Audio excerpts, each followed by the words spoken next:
So good morning and welcome back to all of you. Myself Atulis More, the faculty and director of Atul Institute of Biology Nanded. बाळांनो आपण पहिले आपला जो topic चालू आहे त्या टॉपिकचं नाव आहे the cell unit of life आणि या टॉपिकमध्ये जवळपास आपण इनिशियली 2 लेक्चर्समध्ये हे डिस्कस केले what is exact mean of cell, what are the 2 types of cell जसे की prokaryotic and eukaryotic cell. Particularly previous क्वेश्चनमध्ये प्रिव्हियस लेक्चरमध्ये आपण जो पॉईंट डिस्कस केला होता त्यामध्ये हे पाहिलं होतं की कॅरोटिक सेल आणि यूकॅरियोटिक सेल एकमेकापासून कसे डिफर आहेत. तर आपल्याला हे लक्षात आलं होतं की प्रोकॅरियोटिक सेल ती आहे जिचं न्यूक्लियस प्रिमिटिव्ह आहे, न्यूक्लियस अनडेव्हलप आहे. यूकॅरियोटिक सेल ती आहे जिचं न्यूक्लियस डेव्हलप आहे, मेम्ब्रेन बाउंड सेल ऑर्गनल्स आहेत आणि 80s टाईपचे रायबोसोम त्याच्यात पाहायला मिळतात. जवळपास हा सगळा डिफरन्स आपण काल डिस्कस केलेला आहे. त्याच्या रिव्हिजनबद्दल जास्त वेळ वाया घालू नये असं मला वाटतं. तुम्ही एकदा ते व्यवस्थित वाचून घ्या. आता क्वेश्चन अराईज हा होतो की जर आता आपल्याला सेलबद्दल आपण जे काही डिस्कशन आपलं सुरू आहे त्याच्यामध्ये आपल्याला हे डिस्कस करावं लागेल what is the prokaryotic and eukaryote. But pro आणि यूकॅरियोटिकला डायरेक्टली टच करण्याच्या अगोदर आपण काही बेसिक गोष्टी सेलबद्दल डिस्कस करूया. एक म्हणजे आहे की प्लांट सेल ॲनिमल सेलमध्ये काय डिफरन्स आहे, सेलची साईज काय असणार आहे आणि दुसरं म्हटलं तर सेलचा शेप काय असणार आहे. आजचं लेक्चर कम्प्लिटली डेडिकेटेड या 3 गोष्टीसाठी आहे. बाळांनो पहा, आपला जो टॉपिक आहे त्या टॉपिकचं नाव आहे cell the unit of life. Cell the unit of life. आपल्या लाईफचं जे काही बेसिक युनिट आहे ज्याचं नाव आहे सेल.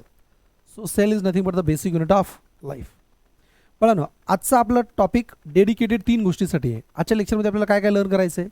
सर्वात पहिला पार्ट जो लर्न करायचा आहे difference between the plant cell and animal cell. तर मी असं लिहिणार आहे what is the difference between plant cell and animal cell. Plant cell आणि ॲनिमल सेलमध्ये काय फरक आहे हा आजचा आपला पहिला डिस्कशनचा पॉईंट. दुसरा पॉईंट असणार आहे what is the different size of cells. सेलच्या वेगवेगळ्या साईज कोणत्या आहेत. आणि तिसरा पॉईंट असणार आहे what are the different shapes of the cells. Shapes of different cells. वेगवेगळ्या सेलचे वेगवेगळे आकार कोणते आहेत, वेगवेगळ्या साईज कोणत्या आहेत आणि प्लांट सेल आणि ॲनिमल सेलमध्ये प्रायमरी डिफरन्स काय आहे. हे 3च पॉईंट आज आपल्याला डिस्कस करायचे आहेत. तर सर्वांनी केअरफुली लक्षात ठेवा की प्लांट ॲनिमल सेलचा डिफरन्स, साईज आणि शेप याच्याबद्दलच आजचं आपलं लेक्चर डेडिकेटेड आहे. तर मी त्यातलं सर्वात पहिलं पॉईंट लिहू इच्छितो ज्याचं नाव आहे the difference between the plant cell and animal cell.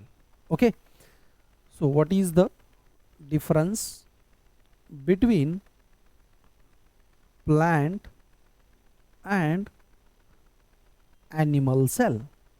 Plant and animal सेलमधला जो काही डिफरन्स आहे तो आता आपण घेऊया. सुरुवातीला मी डाव्या साईडला इथे लिहितोय plant cell. This is nothing but your plant cell. आणि या साईडला लिहितोय what is the animal cell.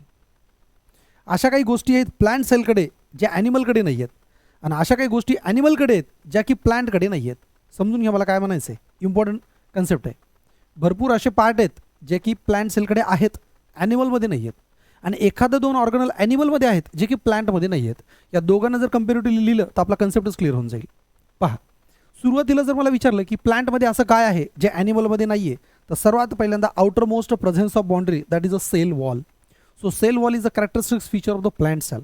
तर मी लिहितो इथं प्लांट सेलमध्ये it's outer covering is called cell wall. Outer covering जी आहे तिला आपल्याला म्हणायचं आहे cell wall. So presence of cell wall is the feature of the plant cell. And we know the outermost layer of the plant's animal cell is the plasma membrane. मी ही जिथं outer लिहिले तर बेसिकली आउटर म्हणजे outer most मला म्हणायचं. This is nothing but the outer most, सर्वात बाहेरची लेअर. पण तीच जर गोष्ट तुम्ही ॲनिमल सेलमध्ये जर डिस्कस करत असाल तर मी असं म्हणू करे in animal cell the outer most membrane is a plasma membrane.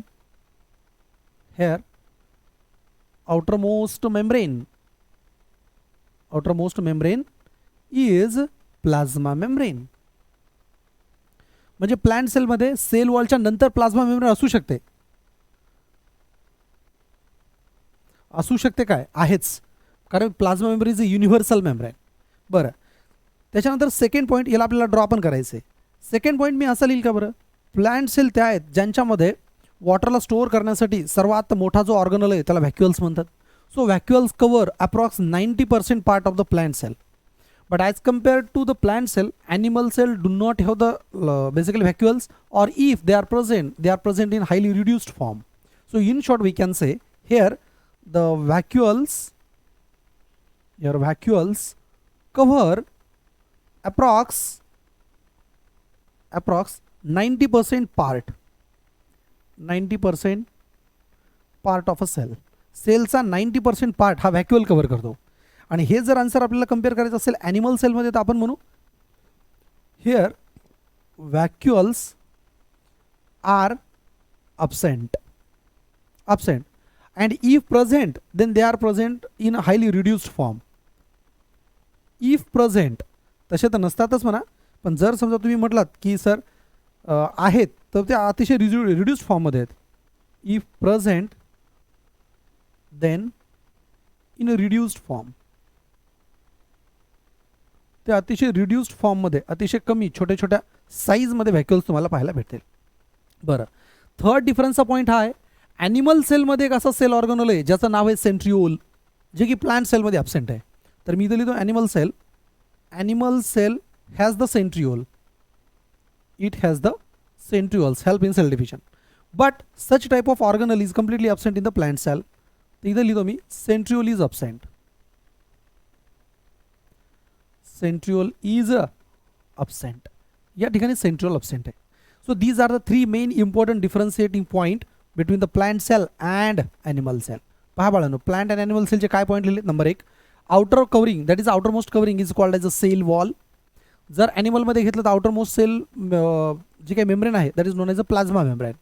इथं व्हॅक्युअल्स 90% पार्ट कव्हर करतात, या ठिकाणी व्हॅक्युअल्स नाहीतच, आणि जर असतील ते हायली रिड्यूस्ड फॉर्ममध्ये आहेत. नेक्स्ट, या ठिकाणी सेंट्रिओल अब्सेंट आहे, जे की ॲनिमलमध्ये पर्टिक्युलर फीचर आहे, helps in cell division. We will discuss in the next topic that is a cell division. It has the centriole. हे महत्त्वाचे 3 डिफरन्शियल पॉईंट आहेत. मग याला जर आपण तिघांना कन्सिडर केलं आणि याची जर डायग्राम काढायची म्हटलं तर आपण अशी डायग्राम काढू शकतो का? पहा बाळांनो, सुरुवातीला मी प्लांट सेलबद्दल डिस्कस करतो. प्लांट सेलमध्ये सर्वात जी मधली लाईन असेल, जी प्लाझ्मा मेम्ब्रेन तर असणारच आहे. So this is a inner layer that is known as a plasma membrane. But this plasma membrane is externally covered by another one membrane and that is known as a cell wall. तर बाळांनो, मी ही जी दाखवतोय ती sale wall दाखवतोय. दिस is a cell wall. आणि याच्यामधला जो व्हॅक्युअल्स असेल तो व्हॅक्युअल्स approx 90% part cover करतो. दिस इज अ व्हॅक्युअल. तर मला सांगा, याला लेबल जर करा म्हटलं तर मी असं सांगू, this is nothing but your a cell wall. This cell wall is absent in animal. Second, this is nothing but your a plasma membrane present in both. Plasma membrane दोघांमध्ये प्रेझेंट आहे. तिसरी गोष्ट म्हटलं तर हे व्हॅक्युअल. दिस इज अ व्हॅक्युअल. आणि हे जर मला ॲनिमल सेलमध्ये दाखवा म्हटलं तर ॲनिमल सेलमध्ये सेल वॉल नाही आहे, पण सेल वॉलच्या ऐवजी फक्त काय आहे बाळांनो? Plasma membrane. तर ही जी प्लाझ्मा मेम्ब्रेन तुम्ही इथं ड्रॉ केलेली मी ती इथं दाखवतो. So this is the plasma membrane. So it is a common in both plant and animals. Correct. दुसरी गोष्ट म्हटलं तर याच्यात आपण सेंट्रिओल दाखवला होता. काय? सेंट्रिओल. मग सेंट्रिओल जर दाखवा म्हटलं तर सेंट्रिओलचं एक छोटंसं स्ट्रक्चर मी तुम्हाला असं ड्रॉ करून दाखवतो. तुम्हाला जेव्हा आपण सेल डिव्हिजन शिकू किंवा याच टॉपिकमध्ये थोडं पुढे गेल्याच्यानंतर आपल्याला सेंट्रिओलचं स्ट्रक्चर डिस्कस करता येईल. सेंट्रोझोम सेंट्रिओल काय आहे. So this is a structure that is known as a centriole. Centrosome आहे ते, पण बेसिकली मी सेंट्रोलच्या फॉर्ममध्ये सांगतोय. सेंट्रिओल सेंट्रोझोममध्ये काय डिफरन्स आहे सिंपल आहे, तो त्यावेळेला मी सांगतो, तुम्ही त्याची काळजी करू नका. सो सेंट्रिओल प्रेझेन्स असणं हे ॲनिमलचं कॅरेक्टर आहे आणि सेंट्रिओल अब्सेंट असणं प्लांटचं कॅरेक्टर आहे. So with the help of these 3 points we have successfully completed the first point of today's lecture, that is the difference between the plant cell and animal cell. Now second we have to discuss about the size of the cells.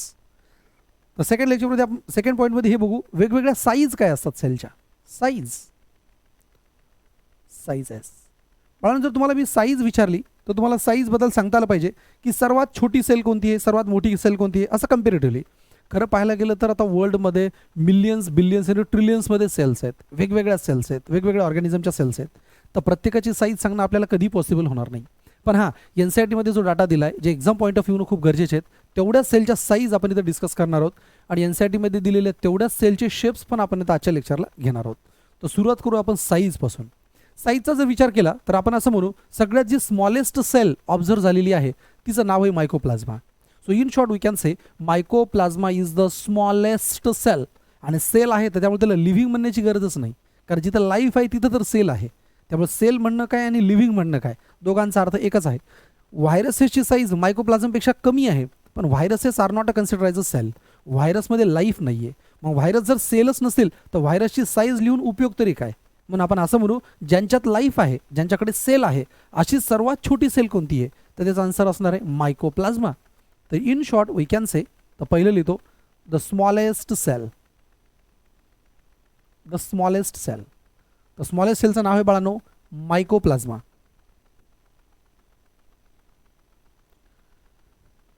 It is a मायकोप्लाझ्मा.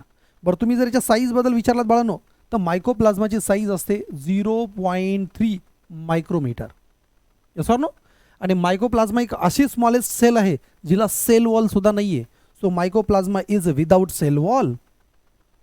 मायकोप्लाझ्मा is without cell wall. लक्षात ठेवा, हे दोन character एक्झाममध्ये कधी विचारले जातात.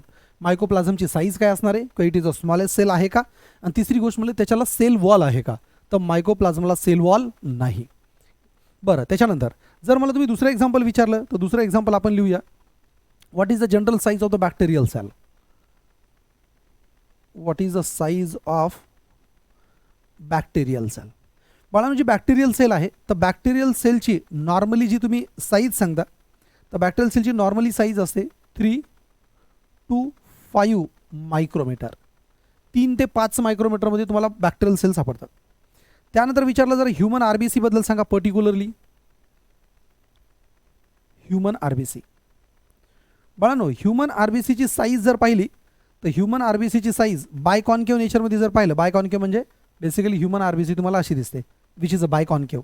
आणि ही जर त्याची डायमीटर थ्रू जर तुम्ही त्याची घेत असाल, इट इज अप्रॉक्स 7 मायक्रोमीटर. ही किती आहे डायमीटर त्याची, this is a 7 micrometer in length, sorry 7 micrometer in diameter. 7 micrometer ही डायमीटरमध्ये आरबीसी पाहायला भेटते. बरं, तुम्हाला हे जर विचारलं which is the largest single isolated cell, मी वर्ड काय यूज करतोय, लार्जेस्ट, सिंगल आणि आयसोलेटेड. लार्जेस्ट म्हणजे सगळ्यात मोठी, सिंगल म्हणजे एक, आणि आयसोलेटेड म्हणजे जी दुसऱ्या कोणत्या सेलच्या कॉन्टॅक्टमध्ये नाही आहे, तिला बोललं जातं सिंगल लार्जेस्ट आयसोलेटेड सेल. आणि एग ऑफ अस्ट्रिच त्याचं एक्झाम्पल आहे. कारण एग जर अस्ट्रिचचं तुम्ही पाहत असाल, किमान 18 सेंटीमीटर लांब असतं विथ शेल, आणि वरच्या शेल जर काढल्या तर 15 सेंटीमीटर येतं. म्हणजे एक जो एग ऑफ अस्ट्रिच आहे, तर दिसायला जरी 18 सेंटीमीटर असेल तरी पण ती एक आयसोलेटेड सेल आहे, ती कोणाच्या कॉन्टॅक्टमध्ये नाही आहे, आणि सिंगल आहे आणि लार्जेस्ट आहे. मग मला सांगा, एग ऑफ अस्ट्रिच जर जे काही तुम्हाला एग दिसेल, त्या एगमध्ये तेच कॉम्पोनंट आहेत जे आपल्या एका सिंगल सेलमध्ये असायला पाहिजेत. सिंगल सेलमध्ये म्हणजे कसं, स्वतःचं जेनेटिक मटेरियल असणं, प्लाझ्मा मेम्ब्रेन असणं, त्याच्यानंतर दुसरे वेगवेगळे ऑर्गनल असणं, एवढंच त्याच्याकडे आहे. हे सोडून दुसरा काही कंटेंट त्याच्याकडे नक्कीच नाही, कारण basically it act as a cell. म्हणून आपण असं म्हणू, जर तुम्हाला हे विचारलं which is the largest single isolated cell, तर मी काय वर्ड लिहितोय पहा, which is the largest single isolated cell. इथे लिहितो मी सिंगल लार्जेस्ट आयसोलेटेड सेल. तर सिंगल लार्जेस्ट आयसोलेटेड सेल कोणती असेल, that is known as a egg of ostrich. It is basically a egg of ostrich. आणि बाळांनो, एग ऑफ अस्ट्रिचची जर तुम्ही साईज पाहिली ना, साईज, तर लक्षात ठेवा, समजा आता हे माझ्याकडे एग ऑफ अस्ट्रिच आहे, हे माझ्याकडे एग आहे, आणि तुम्हाला माहिती आहे एग जर असेल तर त्याच्यावर शेल असणं अपेक्षित आहे, तर ही त्याच्यावरची शेल आहे. तर बाळांनो, विथ शेल जर तुम्ही पाहत असाल तर ही साईज अप्रॉक्स येते 18 सेंटीमीटर. पण विथ शेल, विथ त्याच्यावरची शेल, आणि वरची जर शेल काढून टाकलात, मधल्या फक्त याचा जर कंटेंट घेतला, तर ती असते 15 centimetre without shell. Okay, so this is a single largest isolated cell. बरं, सगळ्यात जर लॉंगेस्ट सेल विचारली कोणती असेल, तर तुम्ही सांगा that is a nerve cell. Okay, so nerve cell is the longest cell. The last one is the longest बॉडीची सेल कोणती असेल, that is known as a nerve cell. Okay, nerve cell, आणि which runs approx a metre, एका मीटरपर्यंत एक nerve सेलची length observe झालेली आहे. Correct. So this is a basic information about nothing but what you can say size of the cells. बरं, आता size झाल्याच्या नंतर पुढचा पॉईंट असतो, what are the different shapes of the cell. सेलचे शेप कोणते आहेत, तर आपण पॉईंटला स्टार्ट करू. 3rd नंबरचा पॉईंट, what are the different shapes of cell. सेलचे वेगवेगळे शेप कोणते आहेत? तर बाळांनो पहा, सेलच्या जर शेपबद्दल तुम्ही डिस्कस करणार असाल तर सेलचे शेप या प्रकारचे असू शकतात. The cell shape may be, सर्वात पहिलं सेलचा शेप हा रेग्युलर किंवा इररेग्युलर असतो. मग रेग्युलरमध्ये कोणते टाईप सांगता येतील बरं? रेग्युलरमध्ये असू शकतो की तो कॉलमनर आहे, होऊ शकतं की तो बेसिकली काय म्हणू आपण त्याला पॉलिगोनल आहे किंवा डिस्क शेप्ड आहे. ओके, तर मी रेग्युलरचे काही टाईप लिहितो. It may be a disc shaped, it may be a polygonal, okay, it may be a columnar, it may be a columnar. बरं अजून कसं असेल बरं? राऊंड असू शकतो, ओव्हल असू शकतात है ना, राऊंड असू शकतो, ओव्हल असू शकतो. सेलचा जो शेप आहे तो इररेग्युलरही असू शकतो, इररेग्युलर. तो वरचे जनरली रेग्युलरमध्ये येतात आणि सर्वात शेवटचं जे असतं ते इररेग्युलरमध्ये येतं. मग क्वेश्चन असा आहे की सर वेगवेगळे जे शेप्स आहेत सेलचे हे कशावर डिपेंडंट आहेत का? तर आन्सर आहे यस. का बरं? कारण जसं सेलचं काम असेल तसा त्याचा आकार असेल ना. विमान जर तुम्ही पाहिला सर, एरोप्लेन, तर एरोप्लेनचा आकार समोरच्या बाजूनं असा निमुळता करण्याचा उद्देश काय? की एअरचा रेजिस्टन्स कमी असावा, एअरचा रेजिस्टन्स कमी व्हावा, हे त्याचं फंक्शन आहे, म्हणून त्याचा आकार तसा आहे. फिशची बॉडी स्ट्रीमलाइंड आहे कारण पाण्याचा रेजिस्टन्स कमी यायला पाहिजे. म्हणजे जसं काम तसा आकार, जसा आकार तसं काम नाही. म्हणजे प्लेनचा आकार तसा आहे म्हणून त्याला रेजिस्टन्स कमी आहे का? नाही, रेजिस्टन्स कमी व्हावा म्हणून प्लेनचा आकार तसा आहे. ट्राय टू अंडरस्टँड मला काय म्हणायचं. म्हणून मी इथं असं म्हणतो, द शेप्स ऑफ द सेलमध्ये the shape of the cell is basically depend upon the function it perform. ते कोणतं काम करतं त्या कामावर त्याचा आकार डिपेंडंट आहे. So in short we can say the shape of the cell is basically depend upon the function it perform. Statement व्यवस्थित लक्षात ठेवा, एक्झाम पॉईंट ऑफ व्ह्यूनं खूपच इम्पॉर्टंट आहे. काय म्हणतं शेप? तर मी इथं पुन्हा ते स्टेटमेंट लिहिणार आहे पूर्ण. Shape of a cell, shape of a cell basically depends on the function it perform. Function it performs. तो जे काही काम करतो, तो जे काही फंक्शन परफॉर्म करतो त्याच्यावर डिपेंड आहे की त्याचा आकार कसा असायला पाहिजे. करेक्ट. बरं, मग असं जर विचारलं तर आपल्याला किती प्रकारचे वेगवेगळे शेप्स सांगता येतील बाळांनो? शेप्स सांगण्यासाठी आपल्याला जे वेगवेगळे काही शेप्स आहेत तर त्या वेगवेगळ्या शेपमध्ये आपण डिस्कस करू काय पर्टिक्युलर एक्झाम्पल घेऊन. आपल्या एनसीईआरटीमध्ये कोण 6 एक्झाम्पल दिलेले आहेत, 6ला 6 आपण सिरियली एक्सप्लेन करूया. पहिले घेऊया RBC आणि दुसरं WBC. तर पहा, पहिला जो एक्झाम्पल आहे, पहिल्या एक्झाम्पलमध्ये दिले मी RBC. RBCचा अर्थ असतो रेड ब्लड कॉर्प्युस्कल्स.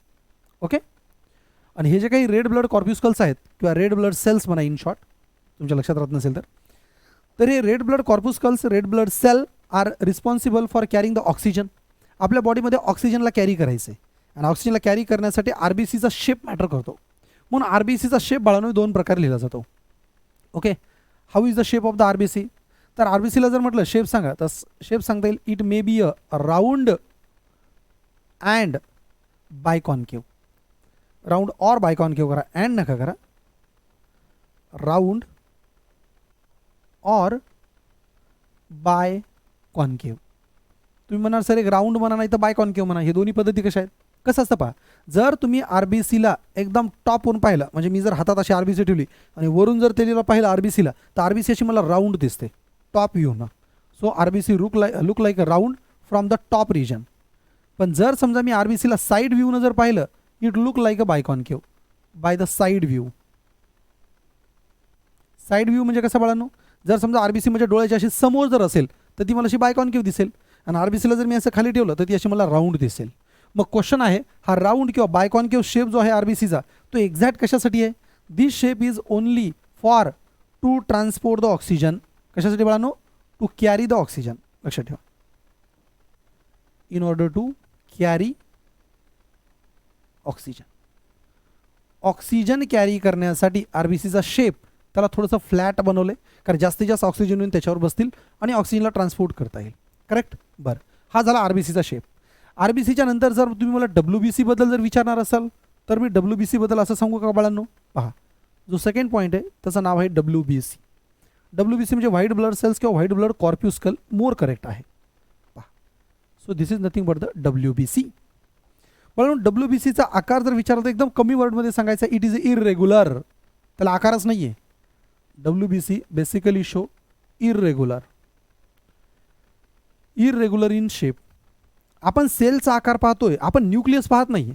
न्यूक्लियसमध्ये ते बायलोब, पॉली किंवा टेट्रालोब असे वेगवेगळे लोब न्यूक्लियसचे आहेत WBCच्या.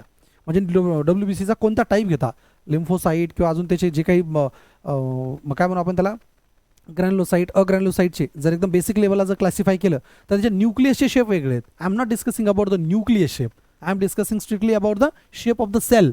सेलचा आकार कसा आहे आपण ते डिस्कस करतोय. तर WBCचा आकार जर पाहिला तर कम्प्लिटली इरेग्युलर असतो. It vary according to the need. मग बाळांनो, जर समजा मी असा जर एखादा WBCचा जर आकार दाखवला आणि याच्यामध्ये जर समजा मी हे असं काहीतरी एखादं न्यूक्लियस जर दाखवलं, so this is nothing but your WBC. बरं, WBC इरेग्युलर आकाराची का असते बरं? In order to show diapedesis. Diapedesis show करण्यासाठी WBCचा आकार असा आहे. तुम्ही म्हणाल सर हे डायपॅडेसिस काय आहे बरं? सांगतो. डायपॅडेसिस, समजा माझ्या हाताला जर कुठे इन्फेक्शन झालं, म्हणजे हाताला थोडासा कट जर झाला, तर कट झाल्यावर बाहेरचे बॅक्टेरिया माझ्या बॉडीच्या आत जातील आणि एकदा जर ते ब्लड स्ट्रीममध्ये एंट्री केले तर ते ब्लडमधून डायरेक्ट हार्टला, ब्रेनला जातील, किडनीला जातील, माझे जे व्हायटल ऑर्गन आहेत त्याच्यावर इफेक्ट पडतील. मग काय केलं जातं, आपली जी ब्लडची जी स्ट्रीम आहे त्या ब्लडच्या स्ट्रीममधूनच, समजा मी एक असं सांगतोय, मी असं म्हणू की समजा हा माझा एक हात आहे, ओके, 1 2 3 4 आणि 5 फिंगर असतात ना आपल्याला, 5 बोटं, 1 2 3 4 5. बरं, जर समजा मी असं म्हणू माझ्या बॉडीच्या मध्ये एक कुठेतरी अशी ब्लड व्हेसल आहे, करेक्ट, ही ब्लड व्हेसल आहे आणि या ब्लड व्हेसलमधून ब्लड फ्लो होत आहे. बरं, ब्लड फ्लो होत असतं याच्यावर RBC जशा आहेत तशा WBC पण असतील. आणि अचानक जर समजा एखाद्या ठिकाणी इथं जर कट लागला तर बॅक्टेरिया आत येईल किंवा एखादा पॅथोजन आत येईल. तो पॅथोजन ब्लडमध्ये गेला तर किडनीकडे जाऊ शकतो, ब्लड व्हाया ब्लड. मग त्याला तिथल्या तिथं कंट्रोल करण्यासाठी आपल्या WBCला काय करावं लागतं, WBC just squeeze out. WBC या ब्लड व्हेसलमधून बाहेर निघते आणि त्या बॅक्टेरियाला काय, त्या पॅथोजनला बाहेरच्या बाहेरच मारते, त्याला ब्लडच्या फ्लोमध्ये येऊच देत नाही. आणि हे करण्यासाठी ब्लडचा जो काही फ्लो आहे त्याच्यातून त्याला बाहेर निघावं लागतं. आणि बाहेर जर निघायचं असेल तर ब्लडची जी काही स्ट्रीम आहे किंवा ब्लड व्हेसल जी आहे त्या ब्लड व्हेसलमधून त्याला हळू स्क्वीज आउट करावं लागतं. स्क्वीज आउट करणे म्हणजे कसं, जर तुम्हाला आठवत असेल तर आपण लहानपणी गावाकडे जेव्हा क्रिकेट खेळायचो ना, तो असे ताराचे कुंपण असायचे, बॉल कुंपणामध्ये जायचा, तर काही वेळेस नाही का काही मुलं ते ताराला खाली काढून हळूच बॉडी काढून पलीकडे निघून जात होते. त्याला याचा अर्थ स्क्वीज करून जाणं, कशाचाही रेजिस्टन्स न लागता. तर तो आकार असतो तुमच्या डायपॅडेसिसचा. So what is exact diapedesis? The squeezing movement of the WBC to engulf the pathogen. Okay, so what is the diapedesis? Diapedesis म्हणजे the squeezing action of WBC to come out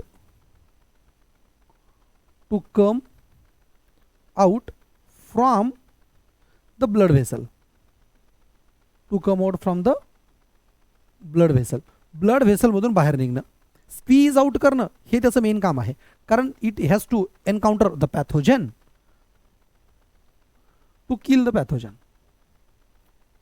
आणि याच्यासाठी आकार अतिशय इररेग्युलर पाहिजे. Regular आकारा through blood vessel through बाहेर निघायला difficulty गेली असते, म्हणून बोललं जातं याचा आकार इररेग्युलर आहे. कारण त्याला काय शो करायचं आहे, it has to show the diapedesis. And diapedesis is nothing but the squeezing action of the WBC to come out from the blood vessel to kill the pathogen. Correct, हाच सेकंड झाला. बरं, आता जर तुम्ही मला विचारलं की सर थर्डबद्दल थोडंसं, सॉरी एक मिनिट, थर्डबद्दल जर आपण डिस्कस करायचं म्हटलं तर थर्ड जी सेल आपण NCERT मध्ये दिलेली आहे ती आहे कॉलमनर सेल. ओके, आता ही जी कॉलमनर सेल आहे, या कॉलमनर सेल कुठं पाहायला भेटतात पहा. These are the columnar. बाळांनो, columnar cells obviously present in the stomach region, has the villi and microvilli to increase the rate of absorption. फूडचं ॲब्झॉर्प्शन वाढवण्यासाठी ह्या कॉलमनर सेल्स आहेत. मग कॉलमनर सेल कशा असतील? कॉलमनर सेल ह्या नॅरो अँड लॉंग असतात. These are the narrow and the long cell. मग कॉलमनर सेलला ड्रॉ करा म्हटलं तर मी असं करू का बाळांनो, ही एक कॉलमनर सेल आहे, इथं कुठेतरी त्याचं न्यूक्लियस असेल. ही एक दुसरी कॉलमनर सेल आहे, इथं तिचं न्यूक्लियस आहे. This is a third columnar cell, इथे तिचं न्यूक्लियस आहे. This is a fourth columnar cell. आणि बाळांनो, याचा जो वरचा एरिया असेल, it has the villi and microvilli. याच्यावर व्हिलाय आणि मायक्रोव्हिलाय असतील to increase the rate of absorption.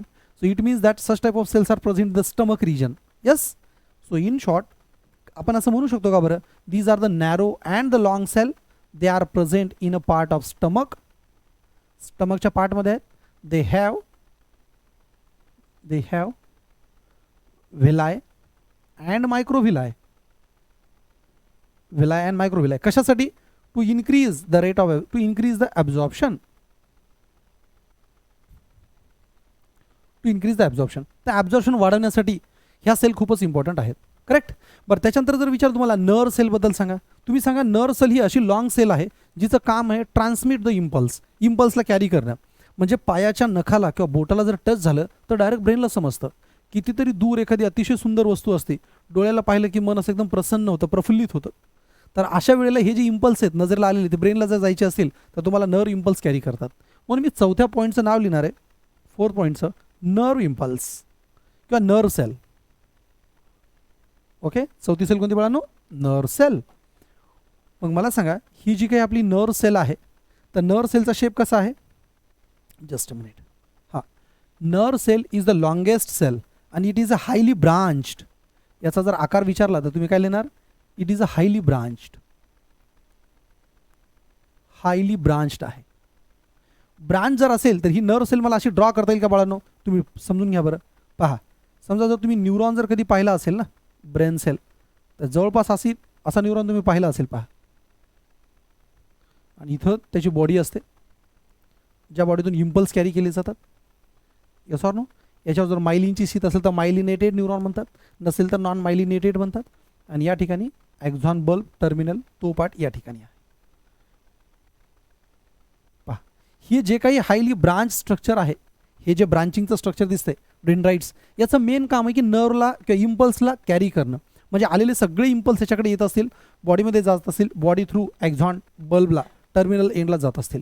म्हणजे इम्पल्स कॅरी करण्यासाठी हे स्ट्रक्चर अतिशय महत्त्वाचं आहे. आणि हे स्ट्रक्चर महत्त्वाचं यासाठीच आहे कारण ते लॉंग डिस्टन्स कॅरी करतं. म्हणून it is a highly branch structure. जितक्या जास्त ब्रांचिंग असतील तितक्या साईड करून इम्पल्सला कॅरी करायला सोपं जातं. म्हणून आपण काय बोललो? जसं काम तसा शेप, ना की जसा शेप तसं काम. Okay, so this is the 4th one. 5th वनमध्ये आपण ट्रॅकिड्स घेऊया बाळांनो. ट्रॅकिड्स. आणि ट्रॅकिडचं नाव घेतल्याबरोबर काही मुलांना लक्षात आलं असेल, sir tracheid is useful for the support and conduction of the water. Therefore 5th नंबरला मी घेतो ट्रॅकिड. ट्रॅकिड्स काय आहे बाळांनो? ट्रॅकिड्स. तर ट्रॅकिडचा अर्थ मी असा सांगू शकतो का? व्यवस्थित पहा.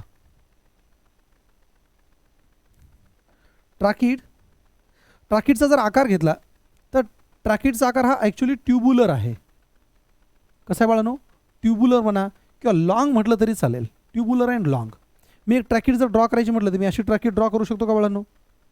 ही एक अशी ट्रॅकिड असेल का? आणि या ट्रॅकिडमध्ये this is responsible for the conduction of the water. वॉटरला कंडक्ट करण्यासाठी किंवा सपोर्ट देण्यासाठी ट्रॅकिडचं काम आहे. त्याच्यामुळे त्याचा आकारही तसा आहे. So this is tracheid useful for the support. हे सपोर्टसाठी सुद्धा काम करतं, plus water conduction. Water conduction. आणि सर्वात शेवटची जी सेल आहे त्या सेलचं नाव आहे मिझोफिल सेल.